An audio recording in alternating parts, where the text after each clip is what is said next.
सामने हो मंजिल तो रास्ता ना मोड़ना, जो भी मन में हो वो सपना ना तोड़ना, कदम कदम पे मिलेगी मुश्किल आपको, बस सितारे चुनने के लिए कभी जमीन मत छोड़ना।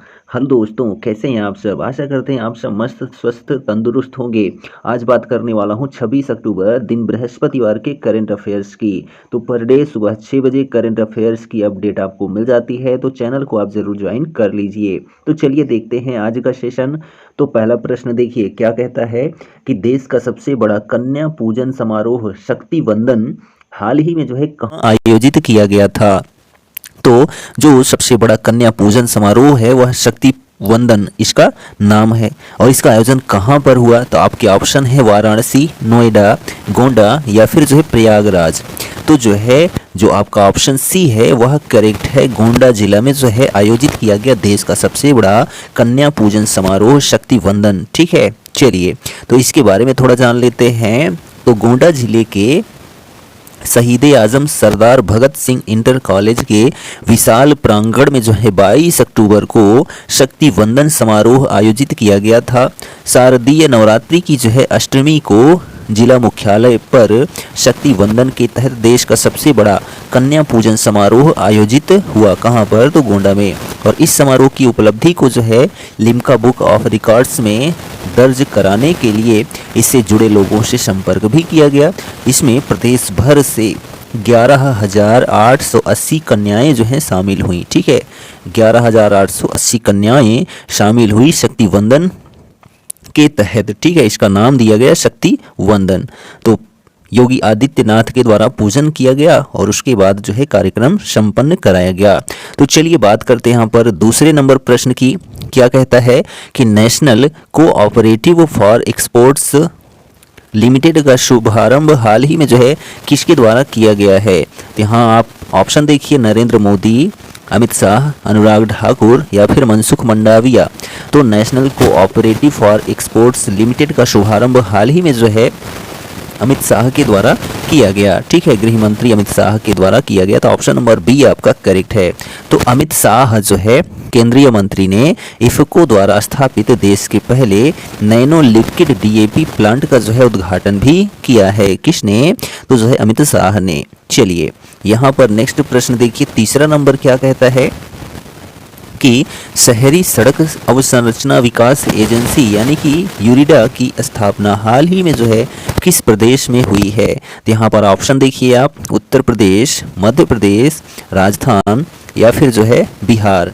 तो शहरी सड़क अवसंरचना विकास एजेंसी की स्थापना हाल ही में जो है उत्तर प्रदेश में हुई है। कहाँ पर? तो उत्तर प्रदेश में।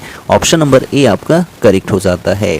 तो उत्तर प्रदेश में योगी आदित्यनाथ सरकार ने राज्य में बुनियादी ढांचे के विकास के लिए एक बड़ा कदम उठाते हुए शहरी सड़क अवसंरचना विकास एजेंसी की स्थापना की है। और योगी सरकार ने हाल ही में जो है 500 करोड़ रुपए की मुख्यमंत्री हरित सड़क अवसंरचना विकास योजना को मंजूरी दी है, जिसे सीएम ग्रिड योजना के नाम से जाना जाता है। ठीक, चलिए फोर्थ नंबर क्वेश्चन देखिए, भारत और किस देश के मध्य संयुक्त सैन्य अभ्यास हरिमऊ शक्ति शुरू हुआ है? तो यहाँ पर ऑप्शन देखिए, मॉरिशस, रूस, मलेशिया या फिर जो है नेपाल। तो भारत और जो है मलेशिया देश के बीच, ठीक है, भारत और मलेशिया देश के बीच जो है संयुक्त सैन्य अभ्यास हरिमऊ शक्ति शुरू हुआ है। तो ऑप्शन नंबर जो आपका सी है वह एकदम सही हो जाता है। भारतीय और मलेशियाई सेना के बीच संयुक्त द्विपक्षीय प्रशिक्षण अभ्यास एक्सरसाइज हरिमऊ शक्ति 2023 23 अक्टूबर से जो है 23 अक्टूबर से 5 नवंबर 2023 तक भारत के उमरोई छावनी मेघालय में शुरू हुआ है। ठीक है, कहाँ पर? तो मेघालय में।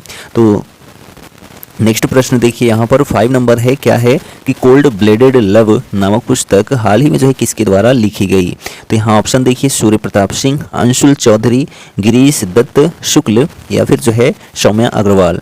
तो कोल्ड ब्लेडेड लव जो है नामक पुस्तक हाल ही में जो है गिरीश दत्त शुक्ल के द्वारा लिखी गई है। तो ऑप्शन नंबर सी आपका करेक्ट हो जाता है।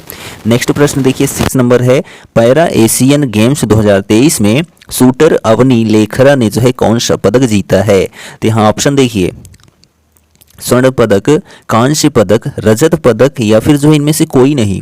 तो पैरा एशियन गेम्स 2023 में शूटर अवनी लेखरा ने जो है स्वर्ण पदक जीता है। कौन सा पदक जीता है? तो स्वर्ण पदक। ऑप्शन नंबर ए आपका करेक्ट हो जाता है। तो जो चौथे एशियाई पैरा खेलों में भारत एशियाई पैरा खेलों 2023 में अपना अब तक का सबसे बड़ा दल भेजा है, जो 22 से 28 अक्टूबर के बीच हांगझू चीन में हो रहा है। चौथे एशियाई पैरा खेलों में भारत के 196 पुरुषों और 113 महिलाओं सहित कुल 309 एथलीट प्रतिस्पर्धा कर रहे हैं। कहां पर? चीन के हांगझू में। ठीक है, चलिए नेक्स्ट प्रश्न देखिए। 7 नंबर है कि पैरा एशियन गेम्स 2023 में दीप्ति जीवनजी ने महिलाओं की 400 मीटर T20 स्पर्धा में कौन सा पदक जीता है? यहाँ पर आप ऑप्शन देखिए, कांस्य पदक, स्वर्ण पदक, रजत पदक या फिर जो है इनमें से कोई नहीं। तो पैरा एशियन गेम्स 2023 में दीप्ति जीवनजी ने महिलाओं की 400 मीटर T20 स्पर्धा में गोल्डन मेडल जीता है। कौन सा? स्वर्ण पदक जीता है। तो यहाँ जो ऑप्शन नंबर आपका बी है वह करेक्ट हो जाता है। ठीक, तो अभी तक भारत की एशियाई पैरा खेल 2023 की पदक तालिका में 34 पदक प्राप्त किए हैं। ठीक है, उनमें 9 स्वर्ण पदक, 12 रजत पदक और जो है 13 कांस्य पदक प्राप्त किया है। किसने? भारत ने अभी तक। ठीक, चलिए नेक्स्ट प्रश्न देखिए। 8 नंबर है कि आईसीसी के सीमित over tournament ODI world cup, T20 world cup और चैंपियंस ट्रॉफी में 3000 रन पूरा करने वाले पहले खिलाड़ी कौन बने हैं? तो यहाँ ऑप्शन देखिए, रोहित शर्मा, डेविड वार्नर, बाबर आजम या फिर जो है विराट कोहली। तो आईसीसी के सीमित ओवर टूर्नामेंट जिनमें जो है ओडीआई वर्ल्ड कप है, T20 वर्ल्ड कप है, चैंपियंस ट्रॉफी है, इन सभी में जो है 3000 रन पूरा करने वाले जो खिलाड़ी बने हैं वह विराट कोहली बने हैं। तो ऑप्शन नंबर डी आपका करेक्ट है। ठीक, चलिए यहाँ पर देखिए 9वां नंबर प्रश्न है कि किस केंद्रीय मंत्री ने भारतीयकरण को जो है बढ़ावा देने के लिए प्रोजेक्ट उद्भव लॉन्च किया है? तो यहाँ ऑप्शन देखिए आप, रक्षा मंत्री राजनाथ सिंह, प्रधानमंत्री नरेंद्र मोदी, राष्ट्रपति द्रौपदी मुर्मू या गृह मंत्री अमित शाह। तो किस केंद्रीय मंत्री ने जो है भारतीयकरण को बढ़ावा देने के लिए प्रोजेक्ट उद्भव लॉन्च किया है? तो यहाँ जो हमारा ऑप्शन नंबर ए है, रक्षा मंत्री राजनाथ सिंह ने। ठीक है, चलिए नेक्स्ट प्रश्न देखिए। 10वां नंबर है, क्या है कि शैलेश कुमार ने एशियाई पैरा गेम्स 2022 में पुरुषों के ऊंची कूद T63 इवेंट में कौन सा पदक जीता है? तो यहाँ ऑप्शन देखिए, कांस्य पदक, स्वर्ण पदक, रजत पदक या फिर जो है इनमें से कोई नहीं। तो शैलेश कुमार ने एशियाई पैरा गेम्स 2022 में पुरुषों की ऊंची कूद T63 इवेंट में कौन सा पदक जीता है? तो स्वर्ण पदक जीता है। ठीक है, कौन सा पदक? स्वर्ण पदक। यहाँ 2022 क्यों लिखा है? तो 2022 में होना था लेकिन नहीं हुआ, 2023 में इसका आयोजन है, इसलिए इसको एशियाई पैरा गेम्स 2022 कहा गया। ठीक है, तो यहाँ ऑप्शन नंबर बी आपका करेक्ट है। तो मरियप्पन थंगावेलु ने एशियाई पैरा गेम्स 2022 में पुरुषों के हाई जंप T63 इवेंट में जो है रजत पदक जीता है। ठीक है, इन्होंने रजत पदक जीता है और शैलेश कुमार ने जो है स्वर्ण पदक जीता है। चलिए 11 नंबर प्रश्न है कि कौन सी राज्य सरकार जलापूर्ति व्यवस्था को जो है सुदृढ़ करने के लिए 15 जिलों में 30 जल आपूर्ति परियोजनाएं और 9 सीवरेज परियोजनाएं क्रियान्वित करेगी? तो यहाँ ऑप्शन देखिए आप, हरियाणा, राजस्थान, पंजाब या फिर जो है उत्तर प्रदेश। तो जो है यहाँ पर कौन सी राज्य सरकार? तो हरियाणा राज्य सरकार। ठीक है, कौन सी राज्य सरकार? तो हरियाणा राज्य सरकार जो है जलापूर्ति व्यवस्था को सुदृढ़ करने के लिए 15 जिलों में 30 जल आपूर्ति परियोजनाएं और 9 सीवरेज परियोजनाएं क्रियान्वित करेगी। कौन? तो हरियाणा राज्य सरकार। तो ऑप्शन नंबर ए आपका करेक्ट है। ठीक है, तो हरियाणा के मुख्यमंत्री जो हैं मनोहर लाल खट्टर हैं और राज्यपाल बंडारू दत्तात्रेय हैं वर्तमान में। ठीक है, चलिए 12 नंबर प्रश्न है, क्या है कि किस राज्य में 54वां भारतीय अंतर्राष्ट्रीय फिल्म समारोह आयोजित किया जा रहा है? तो यहाँ ऑप्शन देखिए, महाराष्ट्र, केरल, गोवा या फिर कर्नाटक। तो किस राज्य में? तो गोवा राज्य में। ठीक है, गोवा राज्य में जो है 54वां भारतीय अंतर्राष्ट्रीय फिल्म समारोह आयोजित किया जा रहा है। तो ऑप्शन नंबर जो आपका सी है वह करेक्ट हो जाता है। ठीक है, तो गोवा के मुख्यमंत्री हैं प्रमोद सावंत हैं, ठीक है, और राज्यपाल श्रीधरन पिल्लई हैं, कहाँ के, गोवा के। तो यहाँ ऑप्शन नंबर जो आपका सी वह करेक्ट है। तो जो 54वां भारतीय अंतर्राष्ट्रीय फिल्म समारोह के भारतीय पैनोरमा खंड के लिए 25 फीचर और जो है 20 गैर फीचर फिल्मों का चयन किया गया है। इस वर्ष भारतीय अंतर्राष्ट्रीय फिल्म समारोह का आयोजन गोवा में 20 से लेकर 28 नवंबर तक होगा। फिल्म समारोह के दौरान दिखाई जाने वाली फीचर फिल्मों में मलयालम की अट्टम, बंगाली फिल्म अर्धांगिनी, हिंदी फिल्म ढाई आखर और कन्नड़ की जो है कंतारा शामिल है। ठीक, चलिए नेक्स्ट प्रश्न देखिए 13 नंबर। देश के पहले तरल नैनो डाई अमोनिया फॉस्फेट संयंत्र का उद्घाटन हाल ही में कहाँ हुआ है? तो यहाँ ऑप्शन देखिए गुजरात, हरियाणा या फिर जो है मध्य प्रदेश या पंजाब। तो देश के पहले तरल नैनो डाई अमोनिया फॉस्फेट संयंत्र का उद्घाटन हाल ही में जो है गुजरात राज्य में हुआ है। कहाँ पर? तो गुजरात राज्य में। तो ऑप्शन नंबर ए आपका करेक्ट हो जाता है।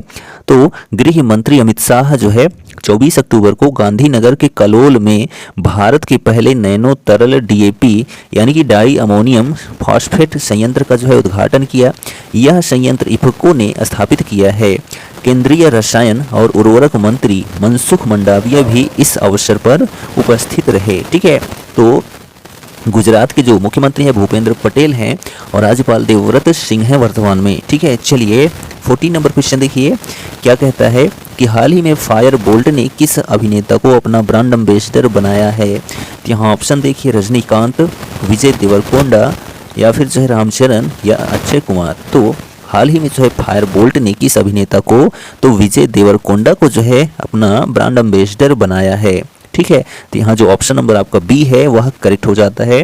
और जो विजय देवरकोंडा हैं यह साउथ इंडियन एक्टर हैं। ठीक है, चलिए तो घरेलू पहनने योग्य और जो है ऑडियो ब्रांड जो है क्या है? Fire Boltt. ठीक, ने अभिनेता और फिल्म निर्माता विजय देवरकोंडा को अपना नया ब्रांड एम्बेसडर नियुक्त करने की घोषणा की है। ठीक, चलिए लास्ट क्वेश्चन देखिए, प्रतिवर्ष 26 अक्टूबर को कौन सा दिवस मनाया जाता है? तो नेशनल पंपकिन डे। ठीक है, यानी कि राष्ट्रीय कद्दू दिवस जो है प्रतिवर्ष 26 अक्टूबर को मनाया जाता है। हर साल 26 अक्टूबर को पूरे देश में नेशनल पंपकिन डे मनाया जाता है। कद्दू दुनिया के कई हिस्सों में सांस्कृतिक और जो है मौसमी महत्व रखता है। कद्दू व्यापक रूप से जो है शरद ऋतु की फसल के त्योहारों से जुड़े होते हैं, जहां समुदाय फसल के मौसम की बहुतायत का जश्न मनाने के लिए जो है एक साथ आते हैं। तो यह जो हमारा 26 अक्टूबर का सेशन है कंप्लीट हुआ। आपको सेशन कैसा लगा कमेंट करके ज़रूर बताइए। किसी भी प्रकार की आपको प्रॉब्लम होती है तो उसको भी आप कमेंट करके बताइए, हम उसका सलूशन देने का प्रयत्न करेंगे। और यदि आप हमारे चैनल पर नए हैं तो चैनल को सब्सक्राइब कर लें और अपने दोस्तों में भी इस वीडियो को शेयर कर दिया करें। मिलेंगे नेक्स्ट वीडियो में, तब तक लिए जय हिंद।